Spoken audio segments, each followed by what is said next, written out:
අයිබෝන් හැමෝටම ඔයාලා මේ එකතු වෙලා ඉන්නේ Harindu Tech Show YouTube channel එකත් එක්ක. අද මේ වීඩියෝ එකෙන් කතා කරන්නේ ඔයාගේ ෆෝන් එකේ setting වල සැඟවිලා තියෙන setting තුනක් ගැන. ඉතින් මෙන්න මේ setting තුන ඔයාට ගොඩක්ම වැදගත් වෙනවා. ඔයා ෆෝන් එක පාවිච්චි කරන කාලයක් ඔයා ගොඩක් කාලයක් ෆෝන් එක පාවිච්චි කරනවා නම් ඔයාට මෙන්න මේ setting තුන ගොඩක්ම වැදගත් වෙනවා. ඒ වගේම මේ setting තුන පාවිච්චි කරලා ඔයාගේ ෆෝන් එකේ හිතුවට වැඩිය ස්පීඩ් කරන්නත් පුළුවන්. ඒ වගේ setting තුනක් ගැන තමයි අද මේ වීඩියෝ එකෙන් කතා කරන්නේ. ඉතින් මෙන්න මේ setting තුන කතා කරද්දී ඔයාට කිසිම application එකක් ඔයාගේ ෆෝන් එකට download කරගන්න අවශ්‍ය වෙන්නේ නැහැ. ඔයාගේ ෆෝන් එකේ තියෙන setting app එකෙන් තමයි මෙන්න මේ සියල්ලක්ම කරන්නේ. එහෙනම් අපි වීඩියෝ එකට ගිහිල්ලා මෙන්න මේ setting තුන කොහොමද හදාගන්නේ කියලා බලමු.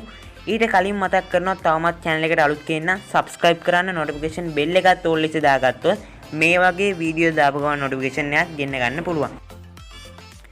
ඉතින් වීඩියෝ එක පටන් ගද්දිම කියන්න ඕනේ ඔයාට මේ දේවල් කරන්න කිසිම ඇප්ලිකේෂන් එකක් ඩවුන්ලෝඩ් කරගන්න අවශ්‍ය වෙන්නේ නැහැ. ඉතින් ඔයාලා එකටම කරන්න ඕනේ ඔයාගේ ෆෝන් එකේ setting open කරගන්න. ඉතින් මේ විදිහට setting app එක open කරගන්න. ඊට පස්සේ මේ විදිහට ටිකක් යටට එද්දි ඔයාගේ ෆෝන් එකේ තියෙනවා about phone කියලා. ඉතින් මෙන්න මේ setting එක මගින් වෙන්නේ ඔයාගේ ෆෝන් එකේ developer option open කරගන්න එක. ඉතින් මං හිතනවා developer option open කරගන්න දන්නව ඇති කියලා. ඔයාලා කරන්න ඕනේ about phone කියන තැනට ගිහිල්ලා build number කියන එක උඩ හත් සැරයක් ටච් කරගත්තට පස්සේ ඔයාගේ developer option open වෙයි. ඉතින් ඊට පස්සේ ඔයාගේ ෆෝන් එකේ about phone වල හෝ එහෙම නැත්නම් මෙන්න මේ විදිහට setting වල home එකේ එහෙම නැත්නම් additional setting කියන තැන ඔයාලගේ developer option පෙන්නයි. ඉතින් මගේ additional settings කියන තැන තමයි developer option පෙන්නන්නේ. ඔයාලට බලා ගන්න පුළුවන් developer option කියලා මෙතන තියෙනවා.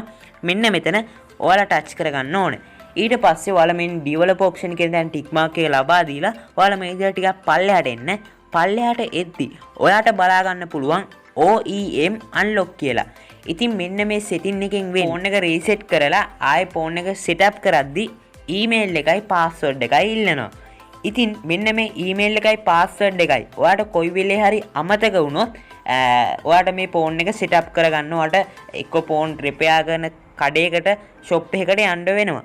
ඉතින් එහෙම යන්නේ නැතුව ඔයාට පුළුවන් මේ OEM unlock කියන setting එක මෙන්න මේ විදිහට enable කරගත්තොත් ඔයාට ෆෝන් එක reset කරගත්තත් මේ විදිහට enable කරගන්න. ෆෝන් එක reset කරගත්තත් ආයි කවදාවත් ඔයාගෙන් email එකයි password එකයි ඉල්ලන්නේ නැහැ. හරි. දෙවනියට කතා කරන්න යන setting එක බලන්න ඔයාලා මේ විදිහට ටිකක් පල්ලෙහාට එන්න. ඉතින් ටිකක් පල්ලෙහාට එද්දි ඔයාට බලා ගන්න පුළුවන් USB debugging කියලා එකක් තියෙනවා. ඉතින් මේ USB debugging කියන එකෙන් වෙන්නේ ඔයාගේ කම්පියුටරේට ඔයාගේ ෆෝන් එක පාවිච්චි කරලා ඔයාගේ ෆෝන් එකේ තියෙන වීඩියෝ ෆොටෝ එහෙම නැත්නම් ඔඩියෝ වගේ දේවල් ඔයාගේ කම්පියුටරේට USB හරහා යවද්දි ඔයාට එකපාරේ යවන්න හැකියාවක් නැහැ. ඉතින් ඔයාලා මෙන්න මේ setting එක enable කරගත්තොත් ඔයාට මෙන්න මේ ෆයිල් සියල්ලම ඔයාගේ කම්පියුටරේට ෆෝන් එකෙන් USB හරහා එකපාරේ යවන්න පුළුවන්. ඉතින් ඔයාලා ඒකට කරන්න ඕනේ මෙන්න මේ setting එක මේ විදිහට enable කරගන්න. ඊට පස්සේ මේ විදිහට OK button එක touch කරගන්න. ඊට පස්සේ ඔයාට හැකියාවක් තියෙනවා ඔයාගේ USB හරහා ඔයාගේ ෆෝන් එකේ තියෙන ෆොටෝ, වීඩියෝ, ෆයිල්ස් සියල්ලම ඔයාගේ කම්පියුටරේට USB හරහා transfer කරන්න. ඉතින් මෙන්න මේක තමයි දෙවෙනි setting එක. ඉතින් තුන්වෙනි setting එක කතා කරන්න ඔයාට පුළුවන් මෙන්න මේ විදිහට ටිකක් උඩට එද්දි ඔයාට බලා ගන්න පුළුවන් running service කියලා තියෙනවා. ඉතින් OEM unlock කියන එක යටින් තියෙනවා running service කියලා. ඉතින් මෙන්න මේ running service කියන එකෙන් වෙන්නේ ඔයාගේ ෆෝන් එකේ මේ වෙනකොටත් ඔයා දන්නේ නැතුව run වෙන application ඔයා දන්නේ නැතුව ඔයාගේ ෆෝන් එකේ ඉඩ කැපෙනවා. ඒ වගේම ඔයාගේ ෆෝන් එකේ RAM එක ඒ වගේම ඔයාගේ බැටරි ඉක්මනට වගේ බහිනවා නම් මෙන්න මේක තමයි මෙතනට හේතුව. running service කියන එකකින් වෙන්නේ ඔයාගේ ෆෝන් එකේ ඔයා දන්නේ නැතුව මේ වෙනකොටත් run වෙන application ප්‍රමාණය ඔයාලට පෙන්නනවා. ඉතින් මෙන්න මේ application අපිට පුළුවන් වැඩක් නැති ඒවා stop කරන්න. ඉතින් ඔයාලකට කරන්න ඕනේ මෙන්න මේ running service කියන එකට යන්න. මෙන්න මේ විදිහට running service කියන එකට ගියාට පස්සේ ඔයාට බලා ගන්න පුළුවන් ඔයාගේ ෆෝන් එකේ මේ වෙනකොටත් run වෙන application. ඉතින් ඔයාට මෙතනදී ඔයා මේ application ගිහිල්ලවත් නැතුව ඇති. සමහර විට මෙතනදී පෙන්වන්නේ දවසකට එකපාරක් ගිය application හෝ පැය 24කට කලින් ගිය application මෙතනදී පෙන්නනවා. ඉතින් ඔයාලා මෙන්න මේ running service කියන තැනට ආවට පස්සේ ඔයාට බලා ගන්න පුළුවන් device memory කියලා තියෙනවා උඩින්ම මෙන්න මේ විදිහට කොටුව. මෙතෙන්දි තියෙනවා system app ඒ වගේම free කියලා තියෙනවා. ඉතින් මෙතෙන්දි අපේ RAM එක තමයි මෙතෙන්දි සඳහන් වෙන්නේ. ඉතින් ඊට පස්සේ යටින් ආවට පස්සේ බලා ගන්න පුළුවන් RAM usage කියලා තියෙනවා. ඉතින් අපේ ෆෝන් එකේ මේ වෙනකොට run වෙන application ප්‍රමාණය තමයි මෙතෙන්දි පෙන්වන්නේ. මේ application අපි enable කරලා නැතුව තමයි මෙන්න මේ විදිහට run වෙන්නේ.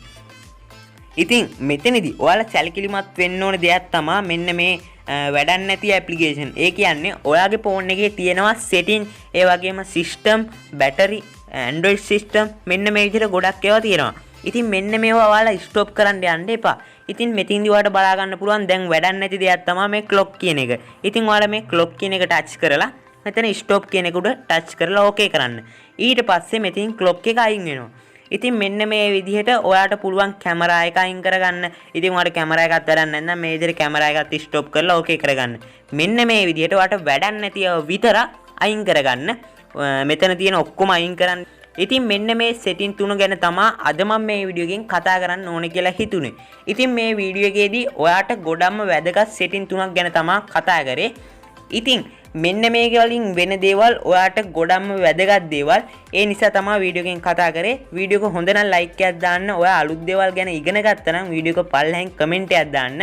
ඒ වගේම මේ වීඩියෝ එකේදී නොතේරෙන දෙයක් තිබ්බොත් ඒ ගැනත් පහලින් comment එකක් දාලා යන්න අමතක කරන්න එපා. තවමත් ඔයා Harindu Tech Show YouTube channel එකට අලුත් කෙනෙක් නම් subscribe කරන්න notification bell එකත් ඕල් ලෙස දාගත්තොත් මේ වගේ වටින වීඩියෝ දාපු ගමන් notification පණිවිඩයක් ගෙන්න ගන්න පුළුවන්. එහෙනම් අදට යනවා ඔයාලා හැමෝටම සුබ දවසක්.